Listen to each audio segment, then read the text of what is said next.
Hi, I'm JJ. Welcome back.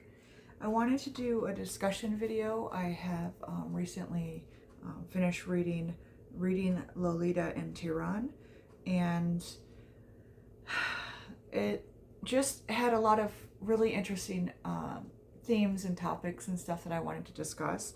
But standing out, it was essentially how reading is an act of rebellion, it's resistance, it's revolution, because these women in Iran were having to meet in secret and talk about books that were censored in their country, just because they wanted to have a good conversation, they wanted to learn, they wanted to experience, and how reading and our choices and what we read shape us. And I've said before that the choices that you make are an act of rebellion.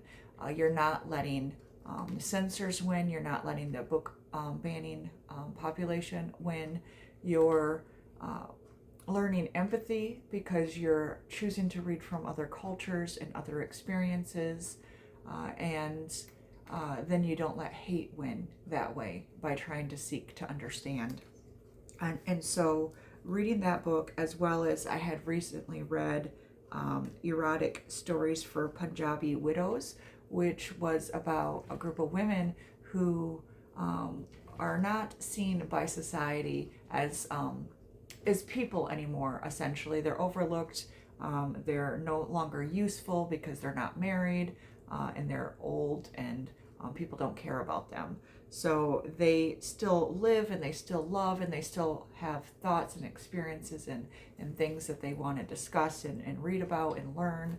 And so they created their a writing class in that book where they were telling erotic stories, because a lot of them were arranged marriages, or they didn't get along with their husbands, or they missed their husbands and still had desire and just wanted to explore that in a safe place, rather than continuously being censored or silenced. So those stories just had a lot of the similar themes, and I kind of wanted to discuss that. I wanted to discuss what reading as rebellion or resistance means to you, why it is important to read widely. But I also kind of wanted to just discuss the idea of Lolita in general, and how they use that as like an entry point to discuss different themes of being silenced, because the character of Lolita herself was silenced. Her story, her victimhood was all taken away and morphed by the narrator, who was trying to justify his actions, and how in doing so it took away her autonomy as a person and as a young girl, but it also shaped the narrative. And even in discussions, people tend to either completely take her out of it and, say what they want about, the writer of that, or about the narrator in that, and whether he's right or wrong, whether he was seduced by her, which I don't even understand how he can use that as a justification, or if he, so you kind of, is he the victim or is he the villain? And she's kind of almost taken out of her own story, even though the story is named after her. And so a book that kind of reframes that is, and I talked about it multiple times, My Dark Vanessa, which is about a young girl's point of view, where she gets seduced by her teacher when she's 15, and then has to live with the consequences in order to deal with that, and how that would warp your mind. She has to keep telling herself that they were in love, and that she was different, and that she was not a victim. And so as more people come forward in the Me Too movement and tell on this teacher, in order for her to like live with herself and deal with that situation and that experience, she has to keep telling herself these false stories, and you get the horrific version of it, and then how she has to try to morph that into not being as bad as it is. It's a really hard read, but it's a great take on allowing a character like that to reclaim her voice and reclaim her story. So just the idea that they were addressing that story in particular, but also how books like this, reading Lolita in Tehran, is they didn't just read Lolita. They read a whole bunch of different books. They read The Great Gatsby, Madame Bovary, and just different things where it makes you rethink the story and perhaps the themes and the writer's reason for writing. Maybe what they wrote, they did not intend for an international audience, so the universality of it, and how no matter what you read, you're able to try to put your spin on it, because you're, like I said in an earlier video, bringing in your baggage and your biases and your experiences to whatever you read. And so it's always interesting to see how classic literature does get portrayed, or still becomes universal to every experience.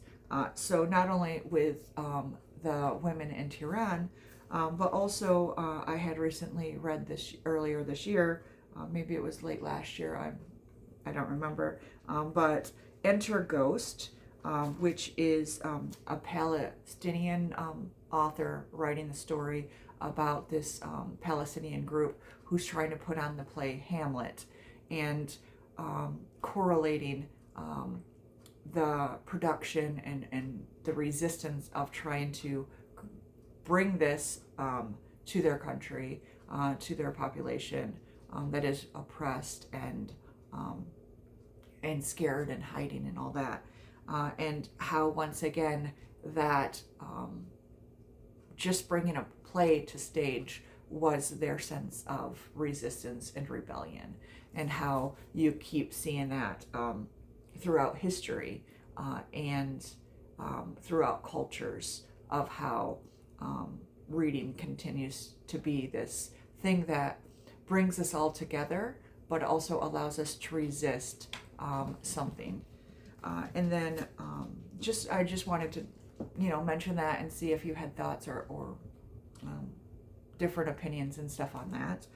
But also how we use literature to either put a mirror and show us the world and how we view the world, or how writing itself can be a mirror of the world. And, a full-on mirror that reflects, or even like a sometimes writing, especially when you're doing satirical, or when you're having to hide it because you're doing resistance writing, and you know that you're going to be censored, and you know that it's risking your life, but you still need to tell this story. And how your writing then is, rather than being a mirror, because you can't do that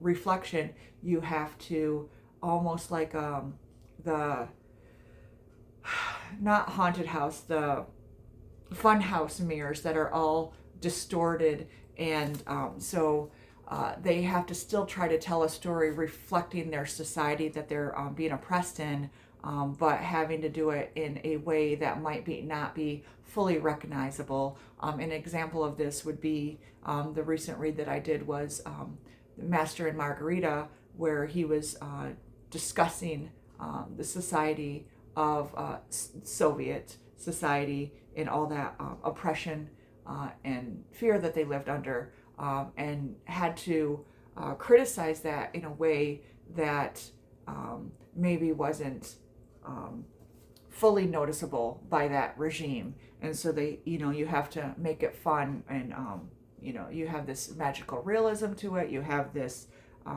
absurdness to it. And so sometimes the best way to reflect society is through satire. So that's why we have books like The Trial and Metamorphosis by Franz Kafka.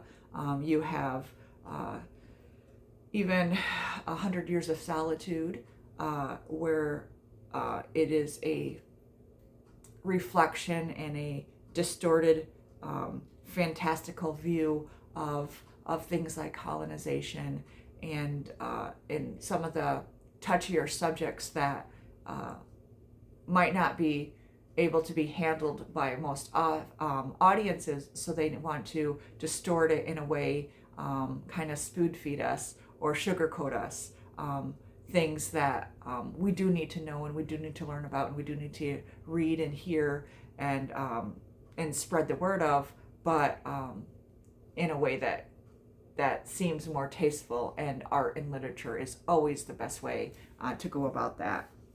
And then the last thing I just wanted to write about, and how not only the mirror of the world, but the old adage of how art reflects life, which, so you have art imitating life, which imitates art, and how it gets skewed in a way that are we writing about society? Are we reading about society that we're living in? And then, or are we living it